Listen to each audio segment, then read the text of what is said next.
नमस्कार मित्रांनो, मी तुमचा सहकारी मित्र भूमेश आणि BK भूमेश मध्ये तुमच्या मनातून सर्वांचं स्वागत। मित्रांनो, तुम्ही आतापर्यंत बऱ्याच बातम्या ऐकल्या असतील। न्यूज चॅनलवाले काय काय बातम्या बनवतात त्यांचं त्यांना माहिती, पण आज जे माझ्या डोक्यात प्रश्न पडला, माझ्या डोक्यामध्ये जो आज वेगळ्याच पद्धतीचा एक प्रश्न पडला, तो प्रश्न आणि ते जे विचार आहेत, मी जनरली तर या चॅनलवरती माझे विचारच मांडतो।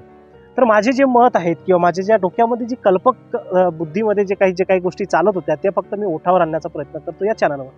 तर त्या मी आज ओठावरती आणतोय आणि त्या मी तुम्हाला सांगतोय किंवा मला प्रश्न पडला आणि एक व्हिडिओ पण पाहिलो मी थोडक्यात, ठीक आहे। तर त्याच्यावरून सुद्धा मला हे वेगळंच वाटलं किंवा ज्या वेळेस आमच्या खेड्यापाड्यामध्ये, आमच्या गावखेड्यामध्ये लाईट नव्हती, लाईट नसताना त्यावेळेला आम्ही अंधारामध्ये राहायचं, कंदील दिवे ह्या सगळ्या गोष्टी, एक चिमणी पेटवायची, रॉकेल त्यावेळेस जाळल्या जात होतं।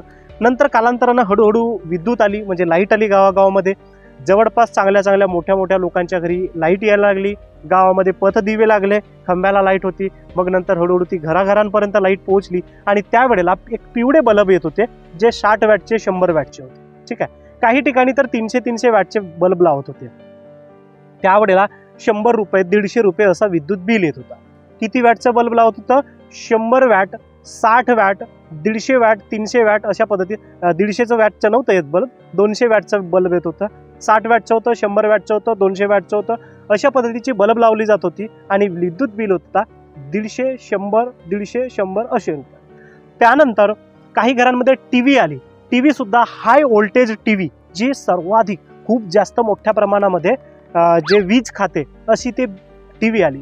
त्यानंतर हेवी पंखे आले, हेवी पंखे आले जे मोठ्या प्रमाणामध्ये वीज खातात, तरी सुद्धा 100, 150, 200, 100, 150, 200च्या दरामध्ये लाईट बिल यायला लागलं, हळूहळू पुढे सरकायला लागलं, ठीक आहे। त्यानंतर कालांतरानं थोडं त्याच्यामध्ये अपडेशन आलं, वेगवेगळ्या पद्धतीचा मॉडिफिकेशन व्हायला लागलं आणि कालांतरानं मग नंतर 18 वॅट, 30 वॅट, 50 वॅट, 40 वॅट अशा काही मला एक्झॅक्ट नंबर नाही माहिती, पण अशा कालावधीमध्ये अशा याच्यामध्ये ट्यूबलाईट यायला लागले। ट्यूबलाईट आले का बरं? की का या ट्यूबलाईटमुळे लाईट बिल कमी येते म्हणून ट्यूबलाईट आले। नवीन पंखे आले ज्यामुळे त्या पंख्यांना वॅट कमी लागतो आणि लाईट बिलची बचत होते म्हणून पंखे आले। टीव्ही सुद्धा डब्बा टीव्हीच्या ठिकाणी LCD टीव्ही आली, कारण की एक विद्युत बिल कमी येते म्हणून। तरी सुद्धा वीज बिल मात्र कमी कसं येत आहे हे समजतच नव्हतं। 150 वरून 200 गेलं, 200 वरून 300 गेले, 300 ते 400 पर्यंत जायला लागलं, 300 पर्यंत गेलं। त्यानंतर म्हणलं की बा पुन्हा ह्या ट्यूबलाईटला पुन्हा LED टीव्ही, ठीक आहे, LED लाईटमध्ये आणलं, त्याला 12 वॅट होतं, 18 वॅट होतं, 18 वॅटचं 12 वॅटवर आलं, 12 वॅटचं 9 वॅटवरती आलं आणि हळूहळू आता 5 वॅट 9 वॅटवरती बल्ब आहे। त्यानंतर टीव्ही जी होती LCD वरून LED वरती आली, स्लिम टीव्ही आली, ज्याच्यामध्ये सांगण्यात आलं की बा या टीव्हीचा वीज बिल खूप कमी येते। पंखे नवीन आले, वीज बिल कमी येते, पण बिल मात्र पुढे सरकत आहे। 300 वरून 500 वर गेला, 500 वरून 700 वर गेला आणि आज प्रत्येक घरामध्ये सर्वसाधारणपणे जवळपास लाईट बिल हा 500, 600, 700 ते 1000च्या घरामध्ये लाईट बिल येते।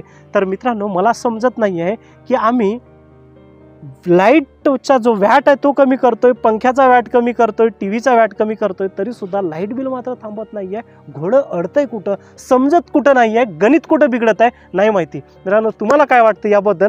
तुमच्या डोक्यामध्ये आलं होतं का हे कधी विचार? असं कधी तुम्हाला प्रश्न पडलाय का या सगळ्या गोष्टीचा? नक्की तेवढं कमेंट करून सांगा। आमचे व्हिडिओ जर का तुम्हाला आवडत असतील तर नक्की लाईक करा, आमच्या चॅनलला सबस्क्राईब करा आणि शेअर करा इतरांना सुद्धा। तर भेटूया आपण पुन्हा पुढच्या व्हिडिओमध्ये, तोपर्यंत काळजी घ्या स्वतःची आणि आपल्या परिवाराची सुद्धा। सर्वांना नमस्कार।